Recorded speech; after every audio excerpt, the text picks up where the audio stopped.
It's almost impossible to know exactly how many people who are in the country illegally work on North Country dairy farms. Hundreds? A couple thousands? We do know over decades, these mostly Mexican and Central American men have become essential to the dairy industry. And we also know President Trump's crackdown on undocumented immigrants threatens that relationship. Concerns in dairy country as federal agents make their presence known in the North Country. That's today's story of the day.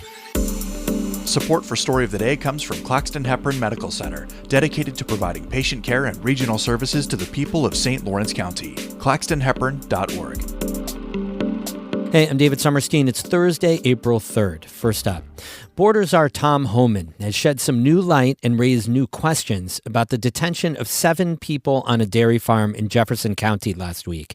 3 are children enrolled at Sackett's Harbor Central School. The local community is calling for their return and has planned a rally that will end in front of Homan's vacation home in Sackett's Harbor.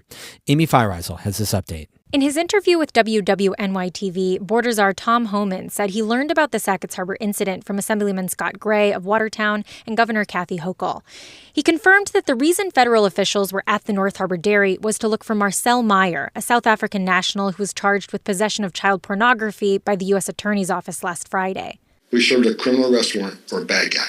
They found and arrested that guy, but they also found 7 individuals who were not the target of the warrant. Homan said they were determined to be in the U.S. illegally and detained, including a mother and 3 children. Homan said that family's home, along with other buildings, was in the radius of the search warrant. It wasn't a raid, it was a search warrant execution in a house where a family was found and who entered the country illegally. So ICE is doing everything by the book. Border Patrol did everything by the book. U.S. Customs and Border Protection said via email earlier this week that those 7 individuals were not part of the original investigation and that they had been transferred out of New York State and were awaiting removal proceedings. But Homan said something different in his interview, suggesting that the children were detained as potential victims or material witnesses to the child pornography case. There's a process during these investigations where could that family be a material witness in this horrendous crime? Can they provide information and evidence in this crime? Were they victimized? He said several times in the interview that the family was detained to make sure they were, quote, safe, and that he's confident they're being cared for. Corey DeSillis is chairman for the Democratic Committee of Jefferson County. He's been in touch with the owner of North Harbor Dairy Farm and says he's skeptical of Homan's explanation. So he said the people weren't armed, which a federal agent serving a warrant, I'm almost guarantee you was armed. DeSillis said the owner of the farm described a, quote, terrifying scene where masked and armed federal agents handcuffed the children and put them in a van at 6 o'clock in the morning. The family is now in a detention center in Texas, the Karnes County Detention Facility. DeSillis says that doesn't make sense if they were taken in as potential witnesses and victims of a crime. As far as I know and have seen, witnesses aren't detained. You come talk to them wherever. So that was another red flag for me. In his interview with WWNY, Homan said the family's return to Sackett's Harbor is possible if ICE agents make that decision once their investigation is concluded. Saturday's rally in support of the family is still scheduled. Organizers say they plan to cancel it if the family is returned before then. The mayor of Sackett's Harbor says the village is declaring a state of emergency that day because they're expecting so many people. As for rallying in front of his house, Homan said people are getting upset without understanding the full situation. Well, look, they certainly have the First Amendment rights, and they can rally and protest all they want. But I'm not going to be bullied, and I'm not going to be intimidated. Rally organizers say it's not a political event. It's about the well-being of 3 of the community's children. Amy Feiereisel, North Country Public Radio.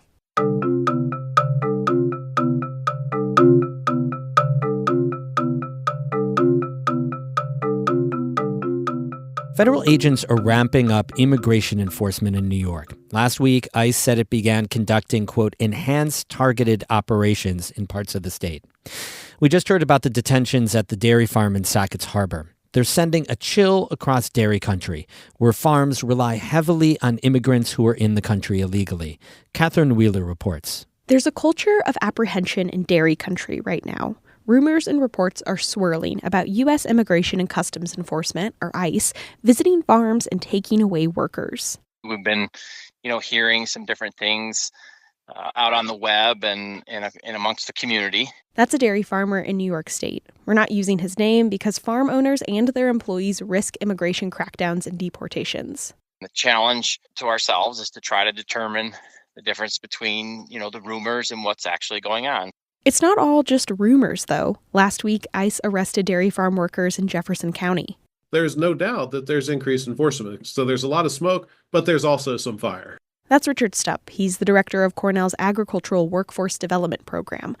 He says we're seeing President Donald Trump's promise play out to deport millions of immigrants who are living and working in the U.S. illegally. Stupp says right now the feds are primarily pursuing individuals who have a criminal record. And while immigration officers are looking for them, in some cases they're also picking up unauthorized workers they find along the way. The concern is, will that policy remain the way it is? Or will they start to pick up more people that may not have a criminal record, but in fact may be unauthorized to be here? The dairy industry relies on workers who are in the country illegally, mostly from Mexico and Central America. There isn't a legal way for immigrants to work on dairy farms year-round. Stupp says some estimates say unauthorized workers make up as high as 80% of the workforce, or as low as 30%. Stupp says he thinks it's somewhere in between, like 40 to 60%. It became that way because farm owners couldn't find local workers. That's according to Allison Jones-Brimmer.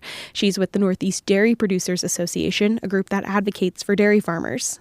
It really became a situation where they were looking elsewhere for creative solutions. So farmers started hiring migrant workers to fill in the gaps, and it's worked out for them. Many workers stay at a farm for years. They may move around to find better salaries and benefits. Some rise to management roles. Their employers depend on them to keep farms running. The industry and both Democratic and Republican lawmakers in the North Country and New York State have lobbied for decades for a legal year-round visa program. But Congress has failed to act. Many dairy farmers and ag groups want to see the existing H-2A temporary guest worker program expanded.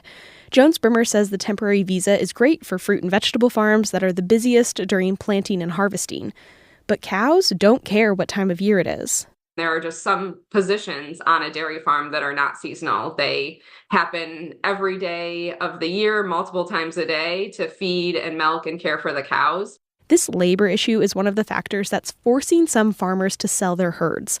The 2022 Census of Agriculture showed that while dairy is the largest sector of state agriculture, about 1,900 dairy farms in New York closed between 2017 and 2022. New York Farm Bureau President David Fisher says it could continue if there isn't reform. Where do people want to get their food? Do they want to, import some workers, or do they want to import all the food? And we have, in the last couple of years, become a net importer of food in this country, which is concerning because that's national security. And once farmers are out of business, they don't start up very easily. That could have a huge impact in the North Country, where dairy farming is one of the biggest economic drivers. The biggest fear right now is that ICE detains multiple workers from multiple farms, and no one is left to milk thousands of cows. Again, Cornell's Richard Stupp. What if inside of a county, 6 dairies are affected and lose most of their workforce? Suddenly, our neighbors can't help us because they're also affected. And if you start having widespread enforcement like that, it could quickly become kind of a cascading effect that would be a really serious challenge for the industry to deal with. For farmers, there's still plenty of work to do. Most are keeping their heads down. The New York farmer, whose name we're not using, says this is taking up time and brain power. It's a lot of unnecessary turbulence right now that we're just trying to work through. The farmer says he'll just keep working, like all farmers do, through any conditions. We have more Captain news all the Wheeler, time North on our Country website, Public Radio. ncpr.org. Music today by Christopher Watts and Wyatt LaMarche, both from Canton. I'm David Summerstein, North Country Public Radio.